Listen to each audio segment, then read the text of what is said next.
What's good, everybody? Welcome back to another episode of the Gifted Hoops podcast. It's your host with the most. My name is Gifted, and we're back for another episode. This week, we're diving into the 2023 season in review. I'm joined here today by nobody. It's actually just me, and I wanted to focus this episode on the 23 season, primarily because we're in the off season, so there's a lot of time where there is no basketball. So reviewing the product we just saw for an entire season and highlighting the good and the bad, I think will be a great part for me to start.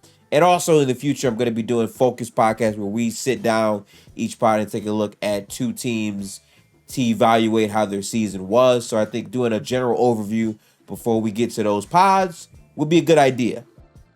Before we get started with this episode, make sure to tap into the video version of this podcast on YouTube at Gifted Hoops. We are, I'm pretty sure, 8 subscribers away from 1,000, which is crazy because I've been grinding for a very long time and we're finally starting to see some traction. So I appreciate that. And also tap into the podcast on Spotify, Apple Podcasts, and everywhere else you find your podcast content. Without further ado, let's get into this week's episode. So for me, I think it would be a great idea to go through a checklist of things. I have a couple things written down here that I really wanted to discuss. I haven't really had time to sit down with and express. So number one, I want to start out with the biggest thing from this season for me, and that would be the MVP race. I highlighted the MVP race this year because I think this should be a precedent for what happens in the future. And not in terms of the result, but in terms of us remembering the pain of going away from basketball. And I say this because Joel Embiid had a phenomenal year, right? In a vacuum, his season this year was absolutely an MVP season compared to other MVP seasons. It was absolutely worthy of winning MVP. But what I hate about the race is the inconsistency that continues to exist year to year with the award. And to be fair, the inconsistencies have been there for quite some time with the MVP. But this year, the way Nikola Jokic was talked about was very damning to me because oftentimes the people going against Jokic for the MVP, instead of referencing basketball points, it was non-basketball related. And it starts for me before the season, actually. Because before the season, what the narrative was on Denver is Jokic has not had playoff success. Even though they made a conference finals, even though the past 2 years, the biggest players on the Nuggets outside of Jokic and Jamal Murray and Michael Porter Jr. have been compromised for 2 individual seasons, that didn't matter to these people. So the narrative was Jokic is not a playoff performer or hasn't had the playoff success. So because of that, he should be taxed for this upcoming season and not win a third straight MVP unless they have playoff success. So they were literally pigeonholing Jokic into a corner before the season started. The season starts, Stephen Curry, Jason Tatum, Jokic, like these type of players are the leaders of the MVP. The Sixers start off their year kind of tough, right? But then Jokic starts to take over the league as like the clear MVP there, the number 1 seed in the West. He's having a productive season, 70% true shooting on less attempts. He was very, very good. And he's also averaging like a triple-double at this point in the season. But then Kendrick Perkins on ESPN comes out and says that Jokic is going to win the MVP or is involved in MVP talks because of his race, because he's white. And what I hate the most about that conversation around Jokic is, obviously, as a black man, I take this a little further because it's so far away from basketball. Like a lot of the agendas around the MVP race this year were really coming down to who you stand more as a player instead of objectively what these players have accomplished and who has been leading the MVP race for more or longer for the season. And what happened at the end ultimately is Denver let go of their foot on the gas. They lost like 4 games straight during their last 2 months of basketball, I'm pretty sure. They fumbled against teams that were clearly inferior to them. And while this was happening, Joel Embiid was winning a lot of games. And in the head-to-head matchup, he dominated Jokic and the Nuggets, and they were able to win that game. And that was enough for people to say, see, Jokic does not deserve the MVP. Joel Embiid is clearly the MVP. That was the consensus between a lot of people, as if the first 4 months of basketball for Nikola Jokic did not matter. So I really found that weird, especially when Jokic was more durable, played more games up to that point. It just felt off. But the worst part about the MVP race that I really hate is when Jokic, after the regular season ends, has an all-time playoff run and wins the championship and cements his legacy as a player. What people now say is, wow, you know what? I had it wrong. Jokic was the MVP. And I hate that. I hate that so much, because ultimately, you should not be using the playoffs as a barometer for who an MVP is or not. That should not be what it is, because the MVP, as we all know, is a regular season award. It doesn't combine the playoffs. It's not a playoff only award. It is a regular season only award. So the MVP, in theory, should be something that we measure in a vacuum within the context of the specific regular season. So the fact that Jokic had to come out here and have this dominating playoff run to dispel these narratives about him just to win another MVP is nasty. And I feel bad for Joel Embiid in a way, because his playoffs were far from the production he put up during the regular season. And I understand a lot of people are going to respond and say, oh, well, he was hurt. And I get that. But before he was hurt, he still was not having a dominant series versus the Brooklyn Nets. So I can't really buy Joel Embiid that much bail. But the bigger point of why I might feel bad for him is what people are going to do is they're going to see the playoff run Jokic has, and especially if he continues to play like this well into his prime and continues to have playoff success while Joel Embiid does not, what they're going to do is they're going to look at this season and they're going to say Joel Embiid won a sympathy MVP. Joel Embiid won a pity MVP. That's going to be the narrative on Joel Embiid until he wins a championship. And I feel bad because now people are probably going to care less about what Joel Embiid accomplishes in the regular season because of his lack of playoff success. And that shouldn't be the narrative. It should be Joel Embiid had a great regular season. He just was not the MVP. Now the pressure of winning and all of these other things are going to be on Joel Embiid a lot more, which I think it should be to that standard, of course. But I just don't think this entire situation should have existed in the first place. So for me, the MVP race this year has really taught me that recency bias is going to be at an all-time high, especially at the end of the regular season. But I'm also hoping that this race can teach the media world a lesson about maybe just leaving basketball as basketball and not hopping into things like race, xenophobia, or playoff success, which has nothing to do with what an MVP truly is. But realistically, these voters, I mean, that criteria for them really might not ever change because it's extremely subjective. There's not really a line for objectivity for some of these voters. But that's my take on the MVP race. That was a huge thing that I got from this season. But the number 2 thing, and I got to highlight this, man. Oklahoma City, I got to give them a lot of credit this year. They're a team that did not make the playoffs this year. So on paper, it's like, why am I highlighting them? But this team went from a team that would have no Chet to start the season And a lot of people had them as like the bottom of the bottom in the West, even with Houston in the conference. They had them being that terrible, and they just outperformed expectations and almost made the playoffs. They were one game away from being a playoff seed in a year where Shai Gilgeous-Alexander improved again and put together a all NBA performance.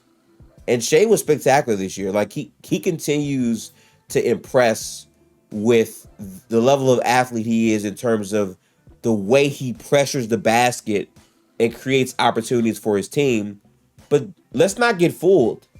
This OKC success was not just the product of Shai being that good of a basketball player, even though he was great and obviously he led that team. But it was also a part of the team as a whole playing hard every night, making defense be the core identity for that team. And by the way, this is a team that pretty much has no veteran players on the roster, and they're led by a great coach in Mark D. I'm scared to say his last name because I don't want to get it wrong. But Coach Mark literally had this Oklahoma City team brought in on both ends of the basketball court, pushing the pace. And specifically, they had no real front court depth at the center position, and they still found a way to compete and be a top 10 defense in the league. So for me, I got to give that a lot of credit. And I just think Oklahoma City is a great story because remember, like five years ago now, I think, the Paul George trade where they gave Oklahoma City all of these picks. In the moment, it was a bigger splash for the Clippers because they got Paul George and Kawhi from the deal. And I hear a lot of people saying that like they're not sure if they will still do that deal. I'm not going to have recency bias based on how things have gone. But in the moment, turning down Kawhi Leonard and Paul George just doesn't make much functioning sense, especially after seeing Kawhi just win the championship for the Toronto Raptors. So I'm not going to go that far, but I understand people's point in the fact that they gave up all their assets. And this OKC team, while I do like the moves they've made, I think they do have a dilemma on their hands because they're a younger team with Shai, who I believe is 24 years of age. In my opinion, they're not going to use all of these draft picks to be players that they build with. In my opinion, you're going to have to break up some of these assets to make the team better by trading for another player to put on this OKC team once they get closer to winning. And it feels weird because it feels like the map for them is to just continue developing with Shai as your best player and further developing players like Chet, players like Josh Giddey, players like J-Dub, who was a great rookie player for his first year. But the issue with that is, with the new CBA in place, it's going to be hard to keep all of this talent together and under contract. Right now, OKC doesn't have to worry about that as much.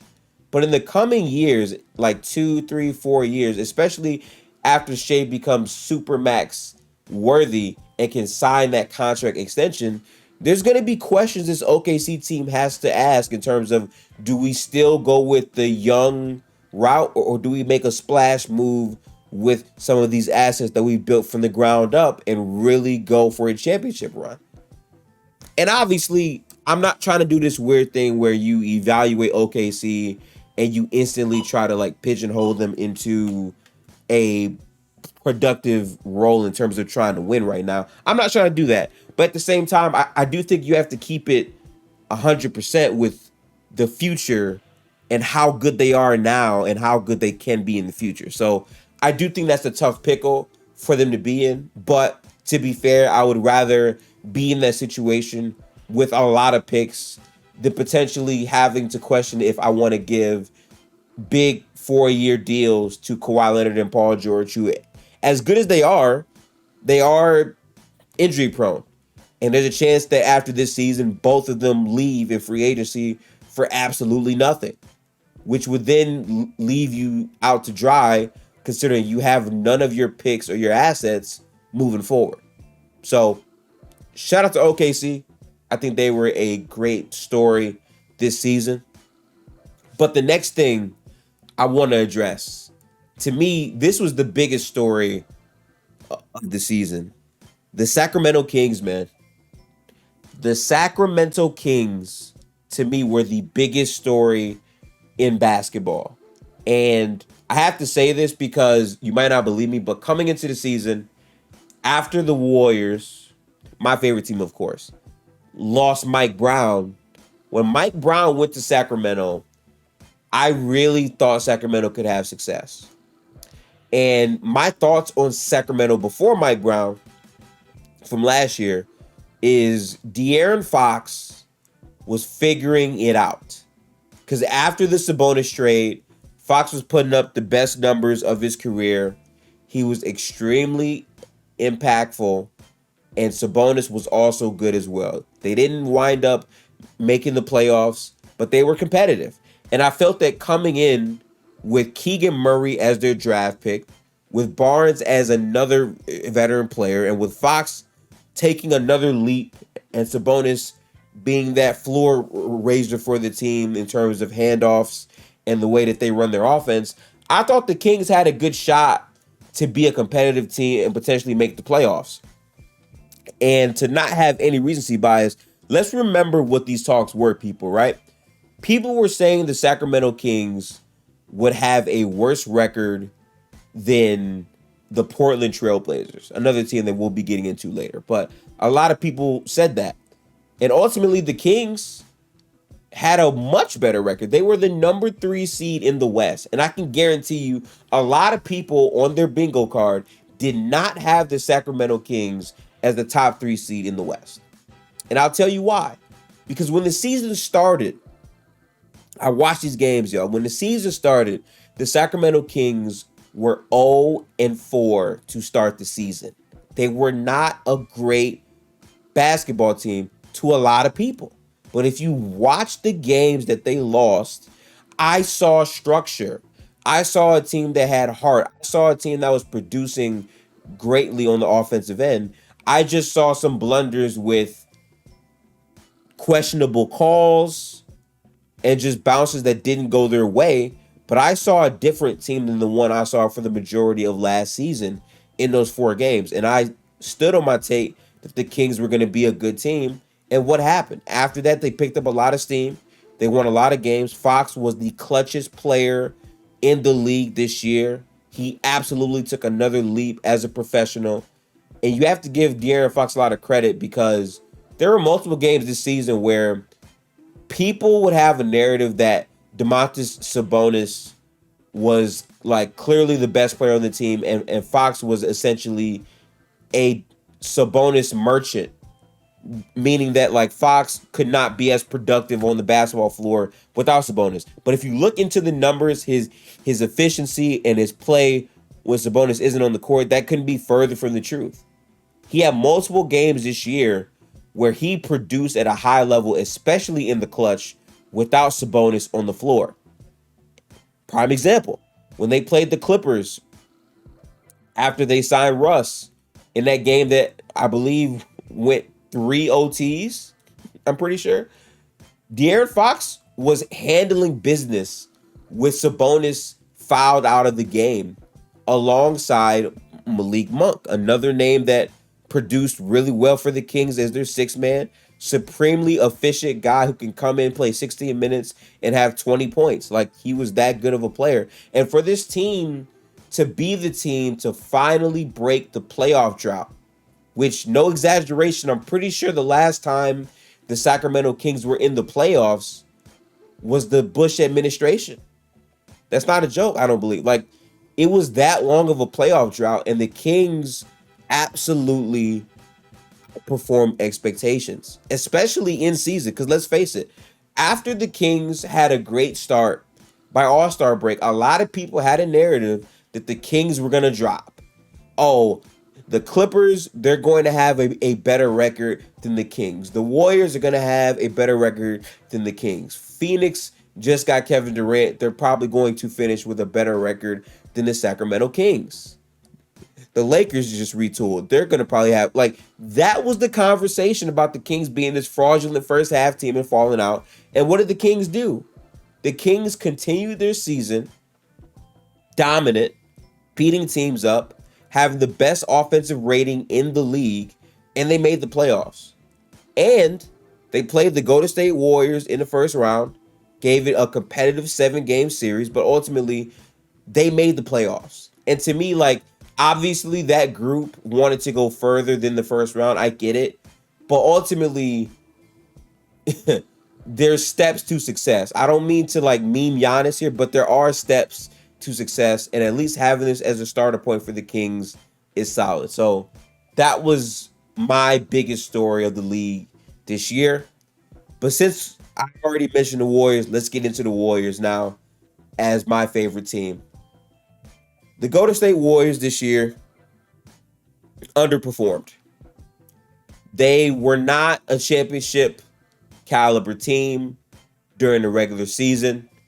I myself held out hope, considering the fact that this season was a very odd season, which I kind of want to walk people through the beginning, middle, and end to this turbulent and shaky Warrior season. This team comes off of a championship run where Steph Curry absolutely shreds and dominates the Boston Celtics, who at that point were the best defense in the NBA. James Wiseman didn't play a single playoff minute based off of injury.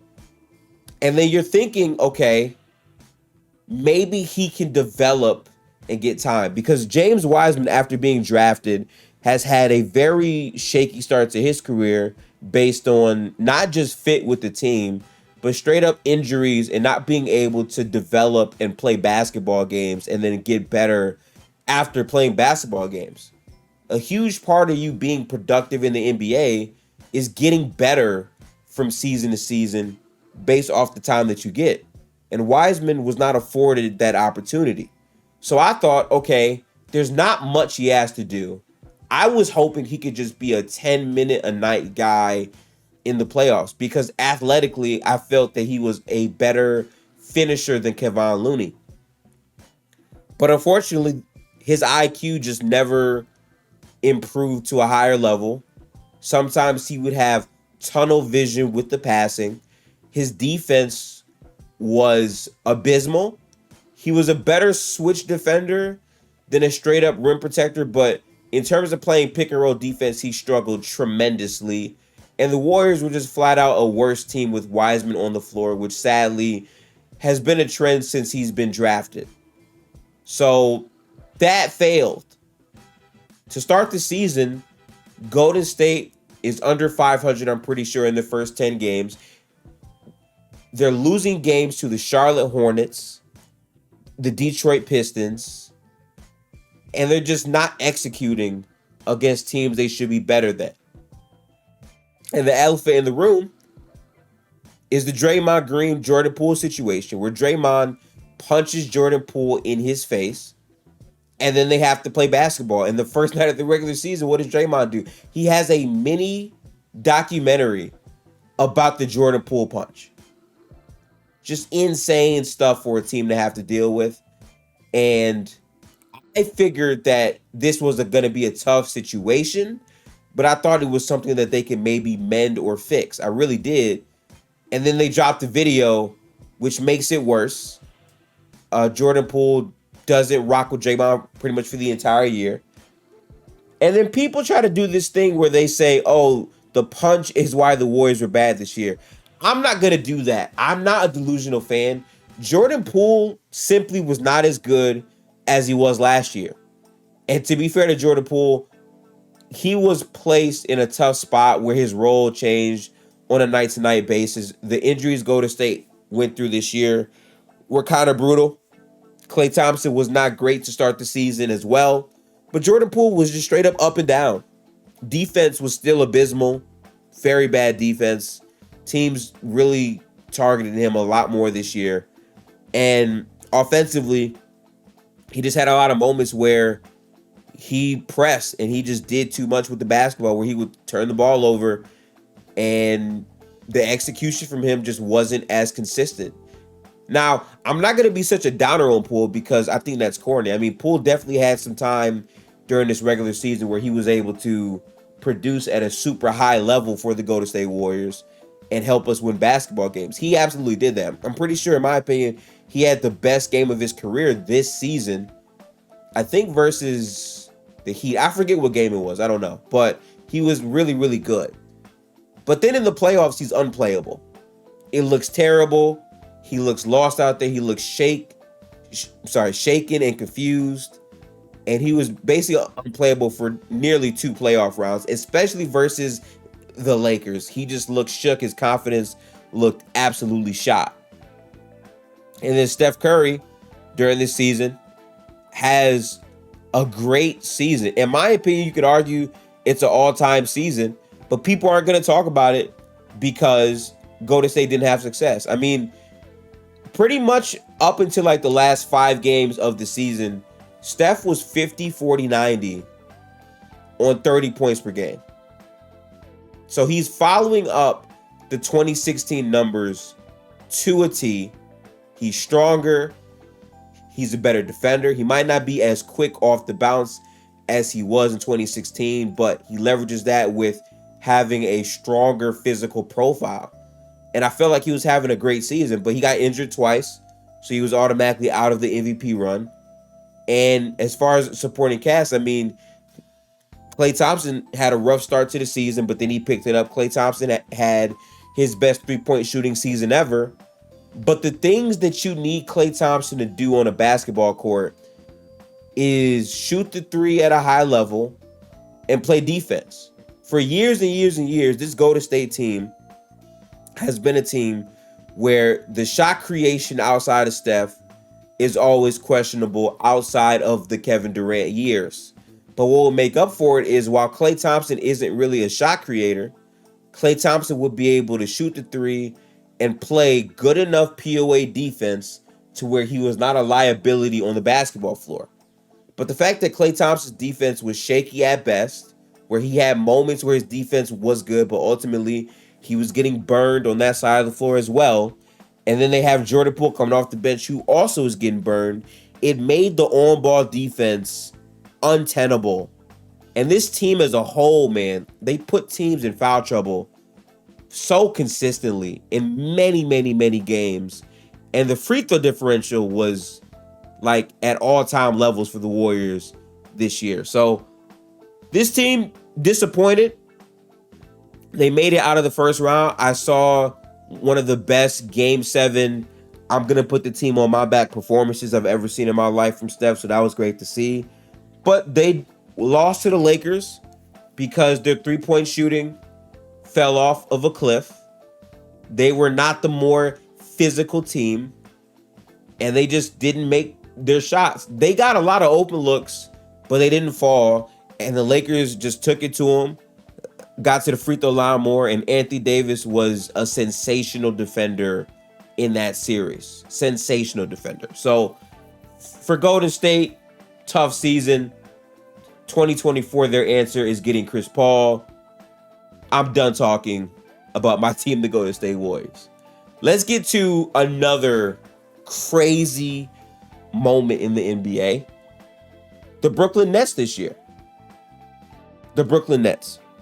I have a lot to say about this, actually. So at the start of the regular season, what we have to remember is in the offseason, Kevin Durant asked for a trade.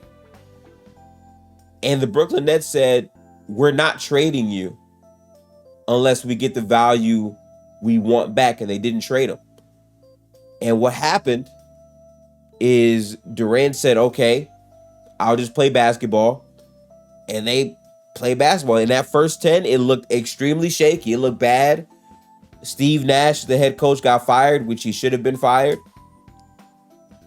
And moving from that situation, Kyrie Irving wanted a 4-year deal. Couldn't get the framework of the deal he wanted from the Brooklyn Nets. And then to start the season, he has the off-the-court stuff where he could not play a lot of basketball games. And the team just looked bad. So then they fire Nash. They bring up another head coach, and they have a productive streak. They win like 17 straight games. 17 games where Kyrie is 50, 40, 90. And I'm pretty sure KD was also 50, 40, 90 in that stretch. But then Kyrie asks out. He requests a trade, and the Nets trade him to the Dallas Mavericks. And then for whatever reason, people believe that, okay, well, Kyrie and KD clearly weren't cool. KD clearly was okay with this happening. So KD's going to stay. And then weeks later, KD requests out as well, and he gets traded to the Phoenix Suns in a blockbuster trade that shakes the league. Brooklyn, a team that just had Kevin Durant, James Harden, and Kyrie Irving, a team that, for all intents and purposes, was a foot off the line from going to the next round and maybe winning that round, lost all three of their star players, lost all of their draft capital for the James Harden trade, and they, in return, got Ben Simmons, Dinwiddie, DFS, Mikal Bridges, Cam Johnson, and pretty much a lot of the Suns' future draft capital. It was a wild move. And I feel like for the Brooklyn Nets, they're in this weird place where, yes, you have Mikal, but ultimately you have to make up your mind on what your direction is in terms of, are we competing?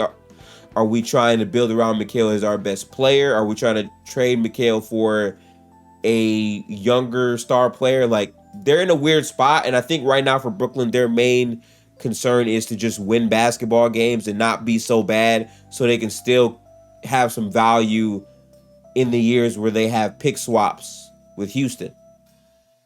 But that was absolutely crazy. And then that takes us directly to the next part of the season where the Dallas Mavericks missed the playoffs. And it's tied directly because obviously Kyrie gets traded there. But let's first talk about this, right? So Luka Doncic was a insane performer during this regular season. He was great. He floor raised that team a lot. He had Dwight Powell as his main big. JaVale McGee was absolutely terrible this season. And he was just carrying scraps for a lot of the year. They trade these guys out. They get Kyrie Irving. And a lot of people will say, oh, well, Luka's been playing at this level the entire season. So now you put Kyrie and Luka there, they're going to make the playoffs and they're going to, like, you know, be a dark horse and potentially upset a team. And while I just noted everything about Luka and how good Kyrie was as well this season, I was not high on the Mavericks after that trade. And I'll tell you why. It had nothing to do with the BS narratives that we hear about Kyrie being a bad teammate or like this guy that's going to be a complete cancer to the locker room. It has more to do with not even what they gave up for Kyrie. It's really just what the team was as a whole. Their defense was never good this season. It wasn't before Kyrie. And then they traded some of the guys who were at least fighting hard on that end. And they had no real defensive center or wing to really play good enough defense. So then the math became, okay, let's outscore these teams.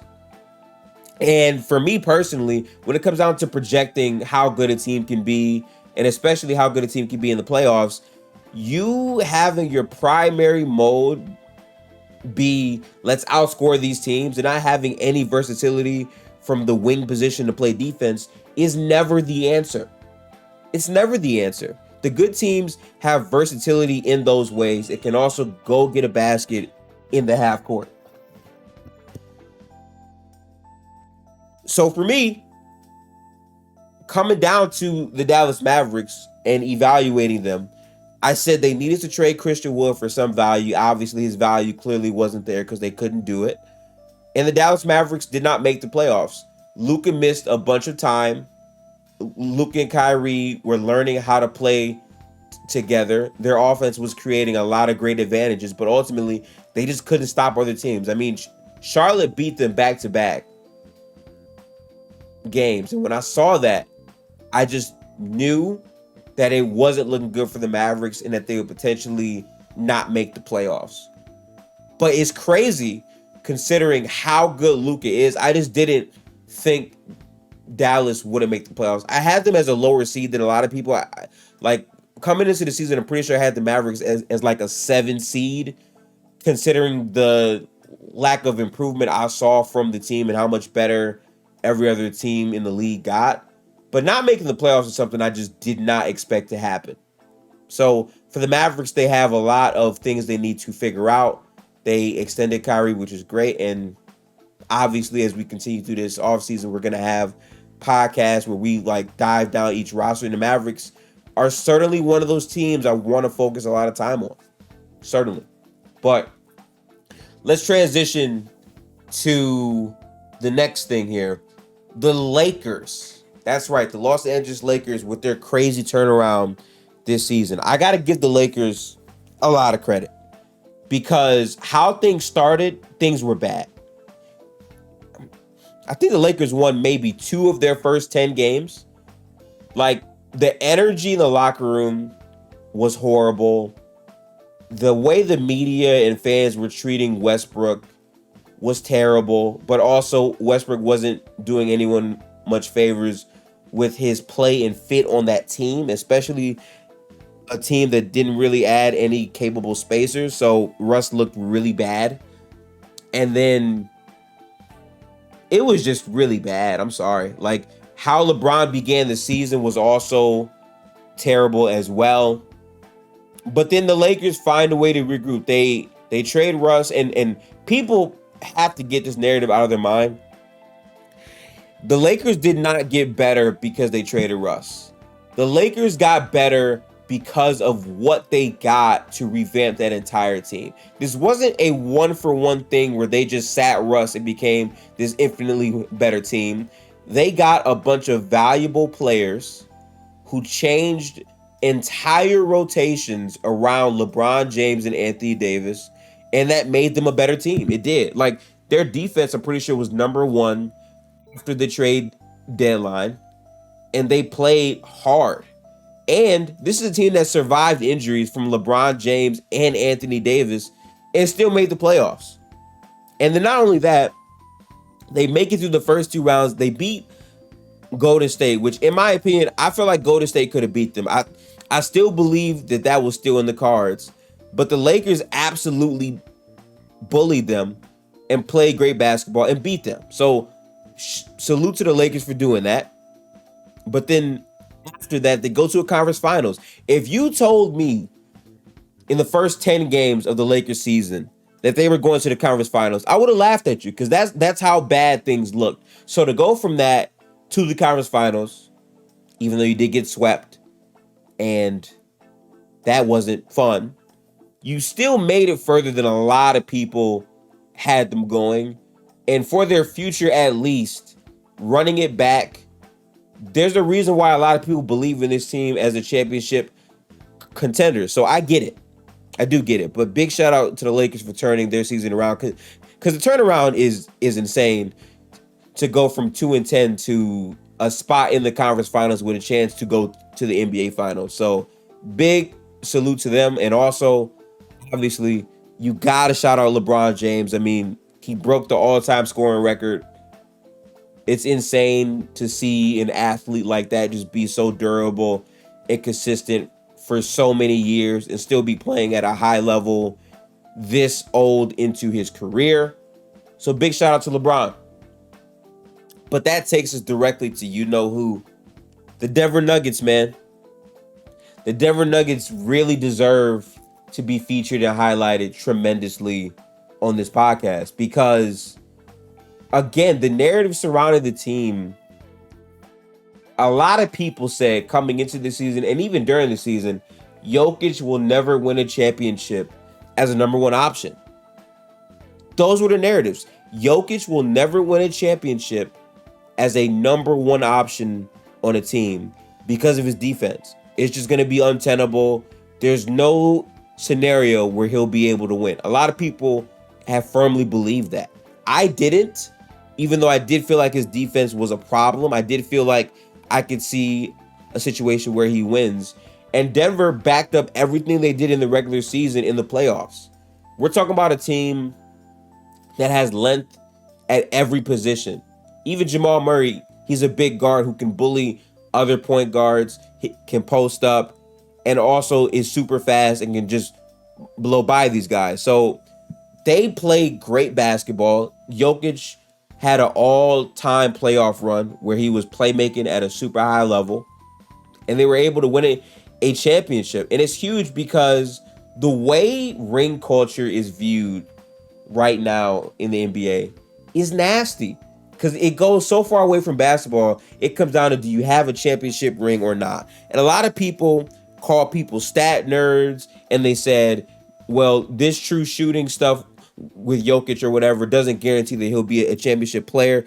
Now that he's won, a lot of these narratives die. So for the Nuggets, proving the doubters wrong, playing hard, making it to the finals, sweeping the Lakers in the conference finals, which a lot of people did not have a sweep. A lot of people did not. Even me, I thought it would go 6 games. I had Denver favored in pretty much every series. Initially, I thought the Warriors would beat the Lakers, and if they got by the Lakers, I felt that they actually had the personnel to challenge Denver from the perimeter, which I feel like a lot of teams just simply didn't have that, special point guard that can do like Dame or Steph-like things to really stretch out their defense. But ultimately, Denver won. And that's what matters. You win, and you maximize your window with Nikola Jokic, and you win with him being your best player. And even for the other players along the ride, I mean, Bruce Brown has always been a solid rotational player, but coming in really made his name in the playoffs. Got paid the bag by Indiana for his play. Jamal Murray. People saying Jamal Murray only can do that in the bubble. And Jamal has his best playoff run ever. Damn the bubble. This is the best basketball Jamal has ever played in his life in the playoffs. Aaron Gordon. Great pickup. Great pickup that we talked about for a long time in terms of this defensive wing that can fit into what Denver wants to do and add versatility from the defensive end with his length and his strength alongside Jokic. Played great defense on multiple bigger guys, on Jimmy, on Kevin Durant. He had his moments all playoffs long. He was tremendous for them in every series. Michael Porter Jr. still left some things to be desired at the end, but his defense was better. He had moments where he didn't quite understand exactly what he was doing, and sometimes he would get benched, but ultimately he's still not fully healthy, and Denver still wins the title.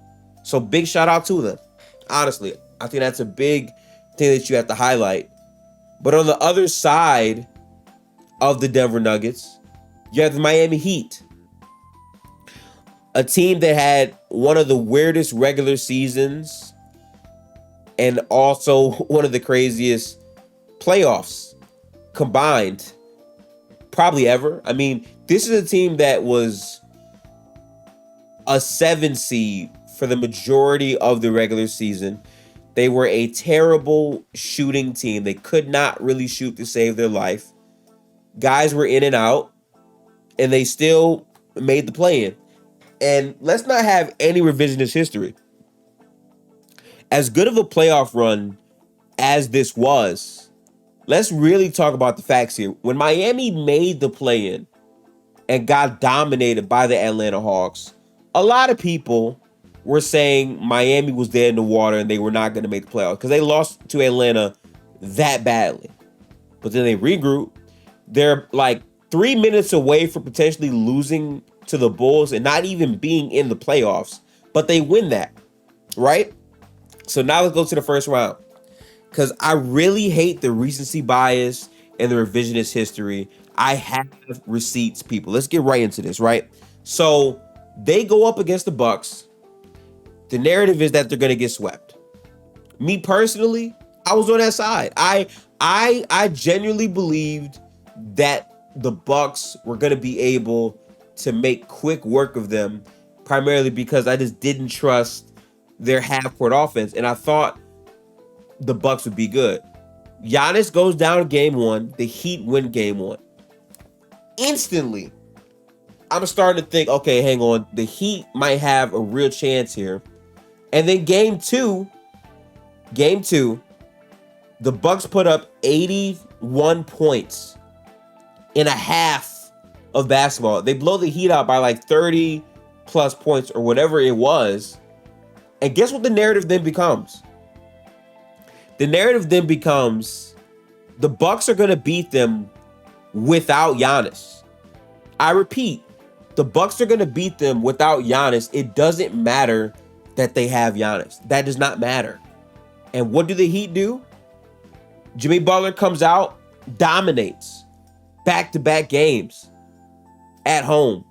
They win those games, and they go up 3-1. And the context, he has a 56-point game where they're down in the game. He's talking shit all the way through. And then he pops up, has a phenomenal performance in the fourth quarter, and closes them out in a game where Giannis has a triple-double. So you would think at this point, okay, they're up 3-1. Miami is clearly favored to win the series, right?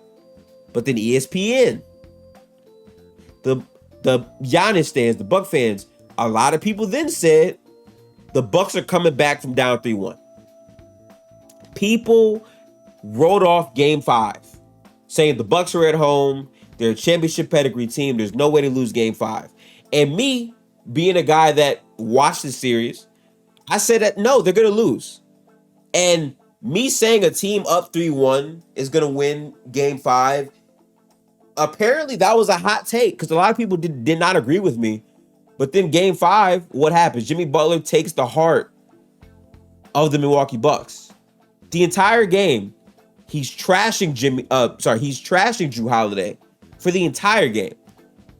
And it's funny because Jrue Holiday is one of the best defenders in the league, and Jimmy is just so much of a maniac that he's thrashing him consistently. Giannis looks absolutely terrified in the fourth quarter. And the Bucks as a whole collapsed. Their half-court offense fell apart. Jrue Holiday was a terrorist shooting the ball. It wasn't great. Chris Middleton couldn't get by people, which is kind of funny because for the entire season, I've been saying Chris Middleton looked compromised. And then after all of that, the referees are still giving Milwaukee every whistle known to man. And the Heat just find a way to win. They lose Tyler Hero, by the way, for the majority of this series. Didn't even think about him. The Heat find a way to win. Jimmy Butler has the insane tip back. And they go to overtime and they close them out and they win the series. And what happens after that? Oh, maybe the Bucks were not as good as we thought, guys. Maybe the Bucks were not this championship caliber team with Giannis, even though the narrative a couple games ago was they're going to come down 3-1 because they're this and they're that. Now you're reevaluating what you thought the team was instead of saying, hey, the Heat were better. And that's really just what it was. But anyway, the Heat do the unthinkable and beat the Bucks in 5 games. They then go to the Knicks series where Jimmy Butler sustains an injury.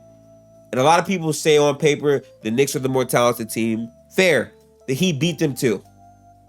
Even with Jimmy Butler being banged up, from contributions from Duncan Robinson, Gabe Vincent, a lot of the role players for Miami showing up, including Caleb Martin, who was really good as well after the first round. Then we get to the conference finals. A lot of people say that the shenanigans for the Miami Heat are officially over. The Boston Celtics are the more talented team. The Heat do not have enough to stack up with the Boston Celtics. Jason Tatum is one of the best players in the NBA. Jason Tatum is better than Jimmy Butler. Jaylen Brown was averaging 27 points per game as a number 2 option. I just don't see how the Heat win. Then the Heat go up 3-0.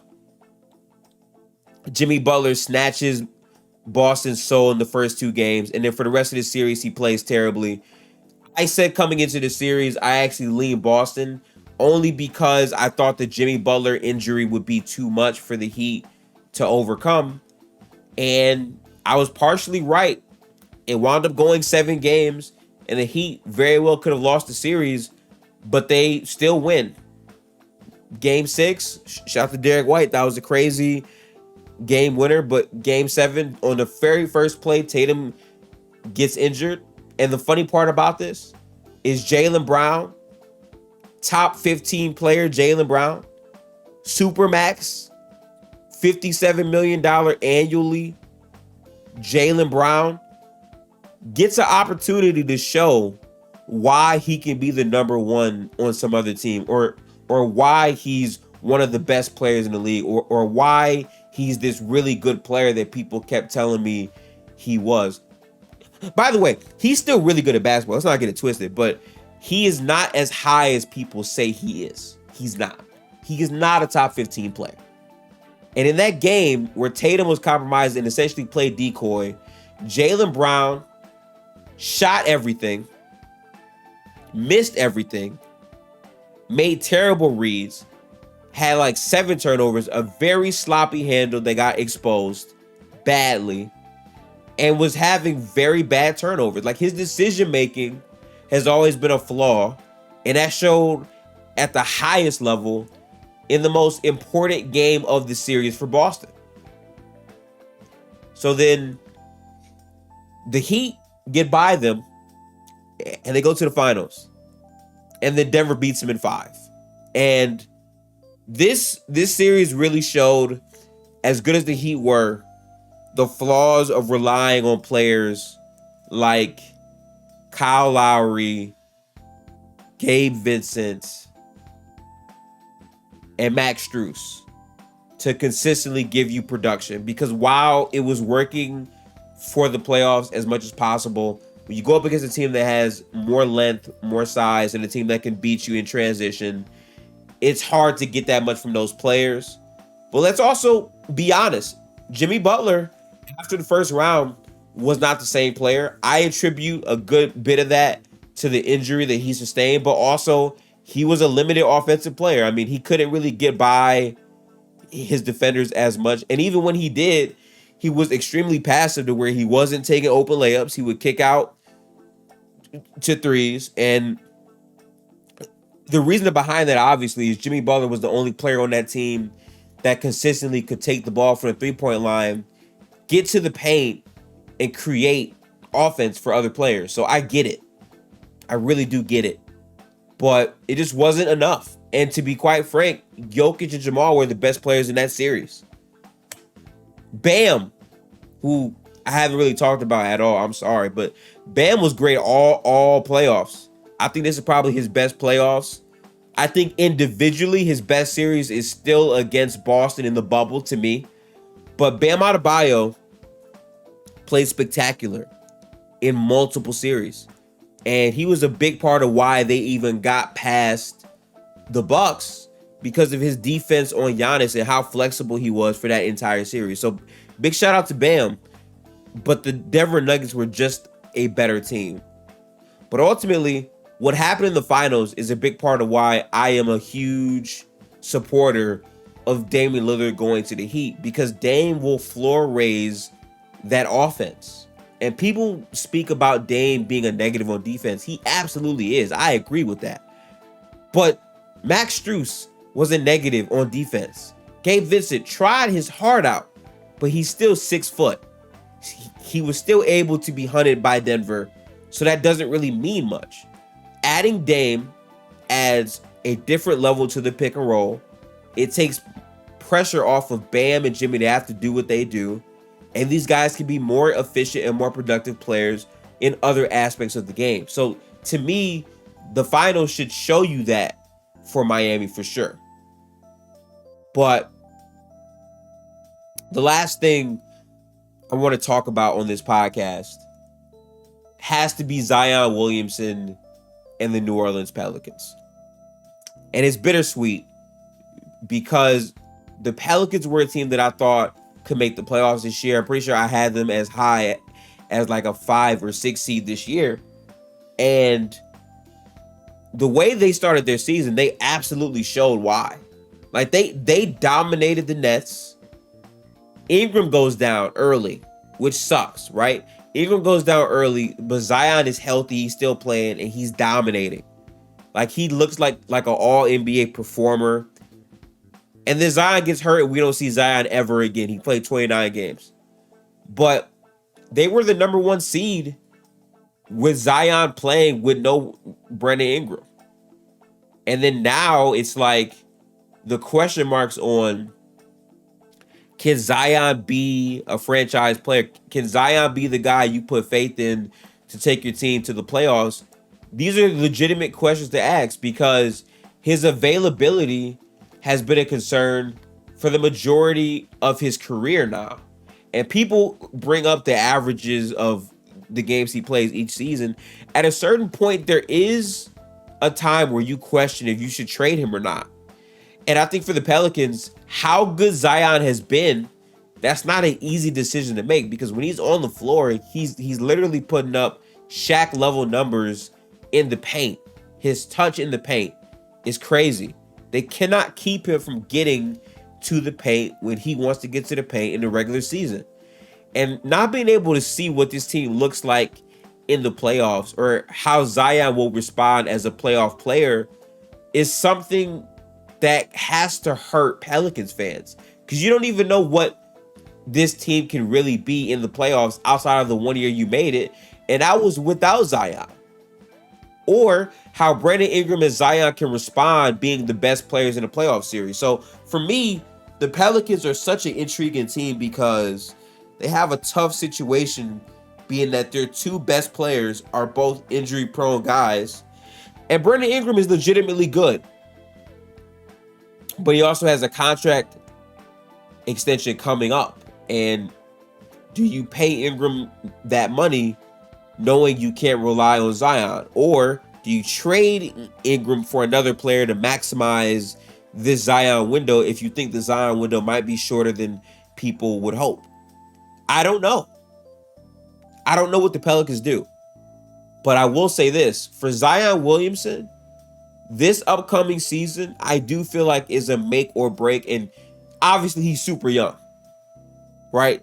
So this take my age badly. But for me, at least in terms of giving him the benefit of the doubt and saying X, Y, or Z happens, at a certain point, you being present on the basketball floor and being reliable for your team and being a guy that can make that team better to get to the playoffs, at a certain point, that matters a lot to me. So this season for Zion, I just hope he's able to be on the court because I have no question about who Zion is when he's actually on the basketball court. But yeah, that's going to do it for this week's podcast. If you made it all the way to the end, I appreciate the support. I'm going to be doing 2 podcasts a week from this podcast moving forward because we have to cover 30 teams and doing 1 team each week is just not going to cut it.